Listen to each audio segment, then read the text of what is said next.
Você me pergunta, são duas perguntas na verdade. Um me pergunta se a filosofia tem futuro e outra pessoa me pergunta se a filosofia é tão importante para a vida quanto a arte. Filosofia é um modo de ordenação do pensamento. Por exemplo, quando a gente se refere ao Oriente, o correto não é dizer filosofia oriental, mas pensamento oriental. Porque a filosofia é ocidental e a filosofia se caracteriza pela razão, por um modo próprio de lidar com o pensamento que foi criado por Platão e por Aristóteles. Sim, Sócrates, mas Sócrates não deixou nada escrito. Então, basicamente, é Platão e Aristóteles a base do que a gente chama de filosofia. Então, esse modo de se aproximar do pensamento é sempre mediado por um modelo de raciocínio, por exemplo, tendo a verdade como referência. O que é a verdade? É o que não muda, é o que é eterno, é o que é o que é, independente da mudança. A verdade é aquilo que é idêntica a si mesmo, eterna, né? Isso é a verdade. É é o princípio de tudo, é a origem. Isso se aproxima muito dos três monoteísmos ocidentais. Mas, no Oriente, quando a gente fala de pensamento, de ordenação do pensamento, a base do pensamento oriental é o 2 e não 1. A ideia de verdade não é oriental.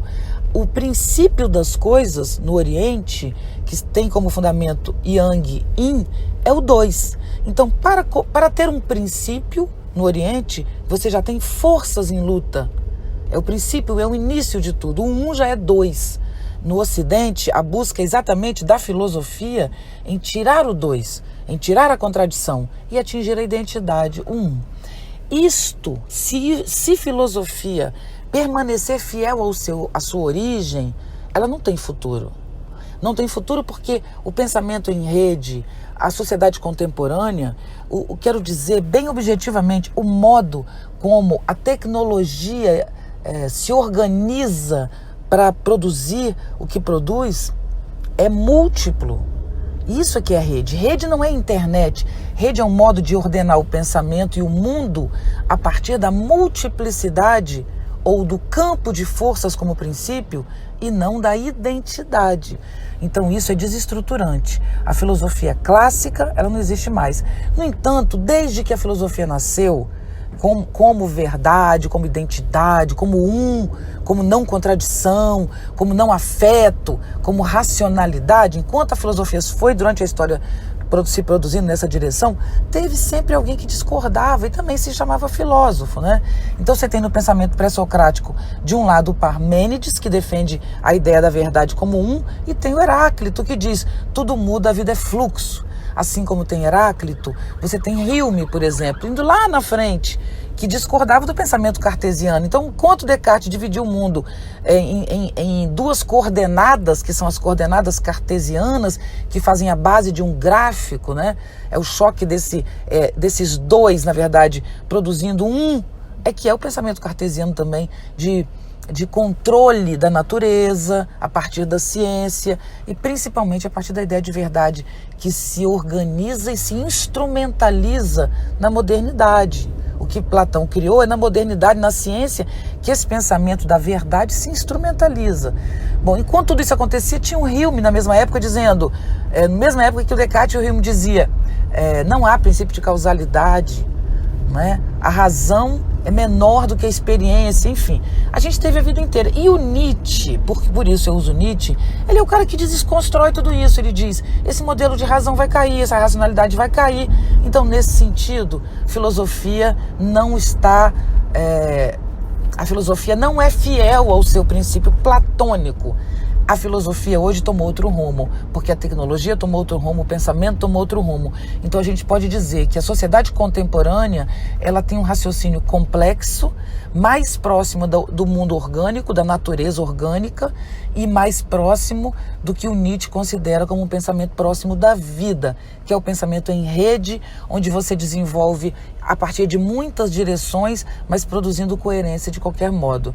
Claro que a gente vive uma crise da verdade, é isso que caracteriza a internet, e essa crise da verdade, ela não joga para um pensamento complexo, ela joga para o caos, né? Então a Terra é plana, a vacina vacina não presta, Lula é o líder de uma organização criminosa. Isso é tudo produto de fake news. Então a gente vive a fake news porque a verdade caiu, a razão antiga caiu e a gente ainda não tem estruturado e dominando um modelo mais complexo de raciocínio. Apesar dele já existir, ele ainda não domina as instituições. Essa é a razão da nossa queda. Nesse sentido, a filosofia não tem futuro. Mas a filosofia pensada como sofisticação do pensamento, ela deu um passo, ela nasceu como identidade e ela permanece filosofia nesse modelo complexo. Então a filosofia tem futuro e ela é essencial, tanto quanto a arte, para nos libertar do colonialismo, do controle dos corpos, do preconceito, da homofobia, do racismo, do ódio de uns sobre outros. Para produzir uma sociedade minimamente possível, a filosofia é fundamental, porque a filosofia, se ela é a sofisticação do raciocínio, ela é a sofisticação da nossa virtualidade, que é o nosso pensamento. E essa virtualidade se sofisticando no nosso pensamento, nos dará ferramentas para lidar com essa virtualidade que hoje já é explícita na sociedade em rede, nos modos de relação que nos caracterizam. Sim, filosofia, sim, é fundamental, mas, como diz Michel Foucault, no futuro o pensamento filosófico vai se aproximar da literatura. A gente vai se relacionar com o pensamento como narrativas múltiplas, complexas, que a gente afirma ou não afirma, e não a partir de uma verdade para todos. Porque a verdade para todos é que, de fato, levou o mundo a esse ponto absurdo em que chegou. Não podemos esquecer, como eu já disse uma vez aqui, que quando a gente produziu o aerosol, não foi a religião e nem a fé que produziu o aerosol, não. Foi o conhecimento científico também. Foi o pensamento objetivo e racional, que ao afastar os opostos, produziu alguma coisa que tira o cheiro debaixo do braço, por exemplo, né? Mas que destrói camada de ozônio. É esse pensamento burro que a gente tem que abrir mão, esse pensamento que opõe para um pensamento que pensa o todo, que é complexo, inclusive que inclui os afetos. Esse é o futuro da filosofia, isso com certeza é o que vai permitir a gente ser humano, ser um pouco mais em paz consigo mesmo.